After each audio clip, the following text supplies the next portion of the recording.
जम्मू कश्मीर से और ख़ासतौर से कश्मीर से जुड़ी हुई इस वक्त बड़ी खबर आ रही है। आपको बता दें कि एक और कत्ल की खबर कश्मीर से आ रही है। जी हां, और इस कत्ल ने पूरी कश्मीर को हिला कर रख दिया है। जी हां, जम्मू कश्मीर में गांदरबल के सफा कदल से ये बड़ी खबर मिल रही है। आज इस एक्सप्लेनर में कश्मीर में खवातीन के खिलाफ बढ़ते जुल्म और इसके अलावा खवातीन और लड़कियों को लेकर जिस तरह के घरेलू तशद्दुद हो रहे हैं, जिस तरह से इनका कत्लेआम किया जा रहा है, आए दिन इस तरह के कत्ल कश्मीर के अंदर हो रहे हैं, इसी पर इस एक्सप्लेनर में हम बात करेंगे।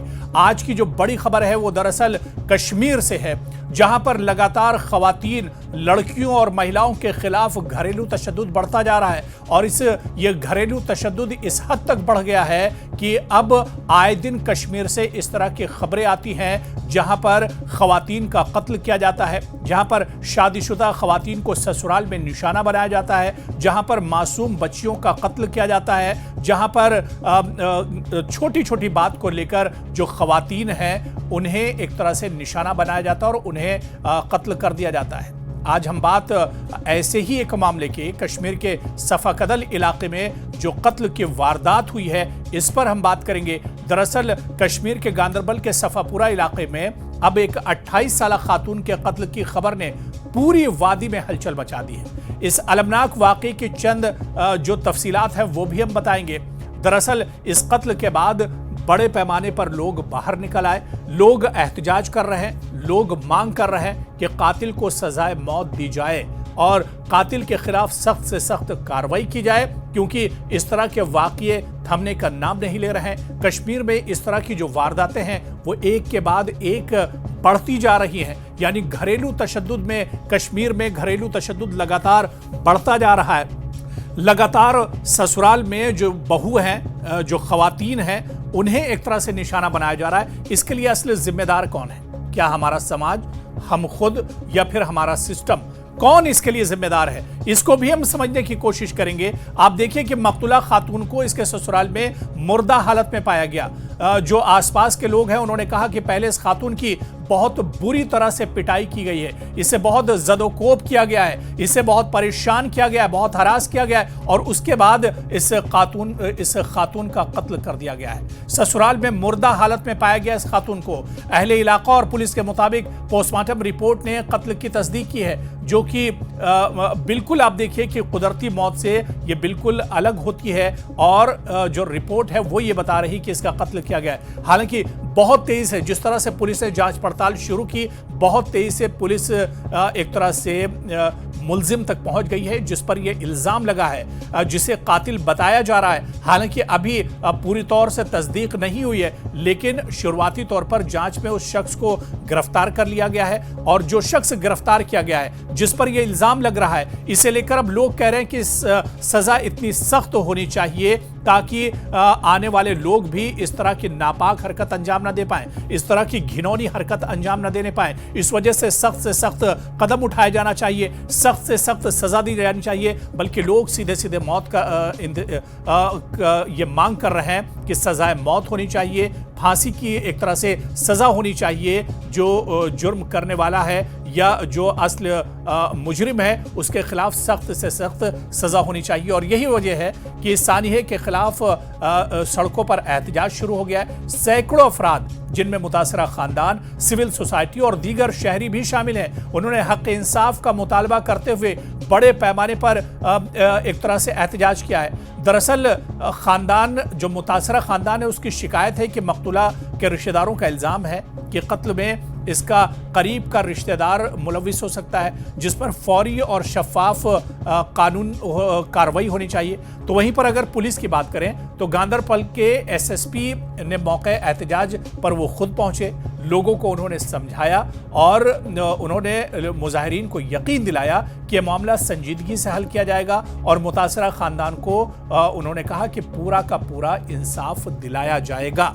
लेकिन सवाल ये उठता है कि कश्मीर में ये पहला वाकया नहीं है, कश्मीर में ये पहली खातून नहीं है जिसे कत्ल किया गया है, जिसे एक तरह से हरास किया गया है, जिसके साथ इस तरह का खौफनाक हरकत की गई है। पहले इस खातून को बुरी तरह से मारा पीटा गया है और उसके बाद इसका कत्ल किया गया है। आखिर क्या इंसानियत मर चुकी है? क्या कश्मीरियत अब एक तरह से खत्म हो रही है?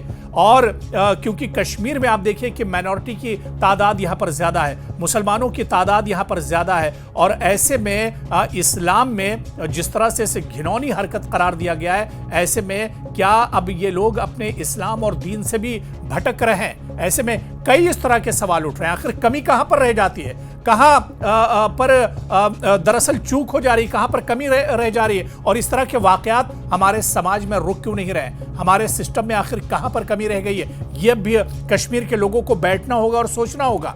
कश्मीर में इस तरह के वाकयात क्यों हो रहे हैं? कश्मीर के उलमा को निकल कर आना होगा, कश्मीर का जो संजीदा समाज है उसे एक तरह से निकल कर आना होगा, क्योंकि ये वाकया कश्मीर में खवातीन के खिलाफ बढ़ते हुए संगीन जराइम की ताज़ा मिसाल है, जो पूरे कश्मीर में बेचैनी और एहतजाज का सबब बन रहा है। ये मामला सफापुरा गांदरबल में पेश आया और सियासी हलकों में भी इसे लेकर एक तरह से तशवीश है। कश्मीर में खवातीन के खिलाफ घरेलू तशद्दुद और कत्ल के वाकयात एक संगीन इंसानी बहरान की शक्ल इख्तियार कर चुके हैं। जी हाँ, जिसका जिक्र हम पहले भी कर रहे थे कि कश्मीर में खवातीन के खिलाफ घरेलू तशद्दुद जो लगातार तशद्दुद बढ़ रहा है और कत्ल के वाकयात एक संगीन इंसानी बहरान की शक्ल इख्तियार कर चुके हैं। और अगर हम बताएं तो आप देखिए कि इन तशद्दुद के वाकयात की अगर हम बात करें कि किस तरह से ये वाकयात कश्मीर में कितनी तेजी से घरेलू जो तशद्दुद है वो बढ़ा है, किस तरह से खवातीन को निशाना बनाया जा रहा है, तो आप देखिए कि 2021 से 2023 के दौरान जम्मू कश्मीर में तकरीबन 12,000 इस तरह के केसेस दर्ज हुए हैं घरेलू तशद्दुद से मुतालिक, जहां पर खवातीन को परेशान किया जाता है, जहां पर खवातीन को शादी करके घर तो लाया जाता है लेकिन उनके बाद उनके घर उजड़ जाते हैं, उन्हें परेशान किया जाता है, घरेलू तशद्दुद उनके ऊपर किया जाता है, उन्हें मारा पीटा जाता है, उन्हें ज़दोकोब किया जाता है। आखिर इसकी वजह क्या है? और जो रिपोर्ट है वो चौंकाने वाली है, यह जो आंकड़ा है वो चौंकाने वाला है, और आंकड़ा ये कह रहा है कि 2021 से 2023 यानी सिर्फ 2 सालों में तकरीबन जम्मू कश्मीर में खवातीन के खिलाफ घरेलू तशद्दुद के जो वाकयात हैं, इन केसेस की तादाद 12,000 से ज्यादा है। और सालाना अगर बात की जाए यानी हर साल तकरीबन 3800 से 4100 केसेस इस तरह के सामने आते हैं कश्मीर में। आप देखिए ये बड़ी तादाद है। अगर 4,000 5,000 केसेस घरेलू तशद्दुद के होते तो ये एक बड़ी तादाद है और इस पर अब सोचना होगा। और इन वाकयात में भी आप देखिए तो इसमतदरी, जिस्मानी तशद्दुद, अगवा और घरेलू तशद्दुद के वाकयात दरअसल इसमें शामिल हैं। और बहुत से मामले अदालत में भी चल रहे हैं, बहुत से मामले अदालत में हैं जिन पर कार्रवाई की जा रही है, जिनकी सुनवाई हो रही। साल 2022 में 3,716 वारदातों में से सिर्फ 68 अफराद को सजा हुई थी। और आप देखिए कि इंसाफ की रफ्तार कितनी धीमी है, और इसी वजह से लोग मांग कर रहे हैं कि सख्त से सख्त सजा होनी चाहिए, इंसाफ मिलना चाहिए, क्योंकि अगर जराइम होने के बाद इंसाफ में देरी होती है तो उसे भी एक तरह से सजा के तौर पर देखा जाता है वो, और अगर मुतासरा को फौरी इंसाफ नहीं मिलता है तो उसे भी एक तरह से सजा के तौर पर देखा जाता है। और यही वजह है कि लोग मांग कर रहे हैं कि सख्त से सख्त सजा होनी चाहिए और इंसाफ मिलना चाहिए। तो कश्मीर में क्या आने वाले दिनों में क्या इस सफाकदल वाक़ई के बाद कश्मीर का जो समाज है क्या वो उठ खड़ा होगा? कश्मीर के बाशऊर जो लोग हैं क्या वो उठ खड़े होंगे? क्या इसके खिलाफ आवाज़ उठाई जाएगी? घरेलू तशद्दुद जो खवातीन के खिलाफ खास तौर पर हो रहे हैं, क्या इसके खिलाफ अब कश्मीर एक तरह से उठ खड़ा होगा और इसका खात्मा एक तरह से किया जाएगा? ये बिदत बहुत तेजी से कश्मीर में पैर पसार रही है और अभी भी अगर इसके खिलाफ खड़े ना हुआ गया तो बहुत वक्त हो जाएगा और ये एक तरह से हाथ से निकल जाएगा और आने वाले दिनों में कश्मीर के लोगों को पछताना होगा। ऐसे में अब कश्मीर को इस लानत के खिलाफ, इस बिदत के खिलाफ एक होना होगा, एक आवाज में इसके खिलाफ आवाज उठानी होगी।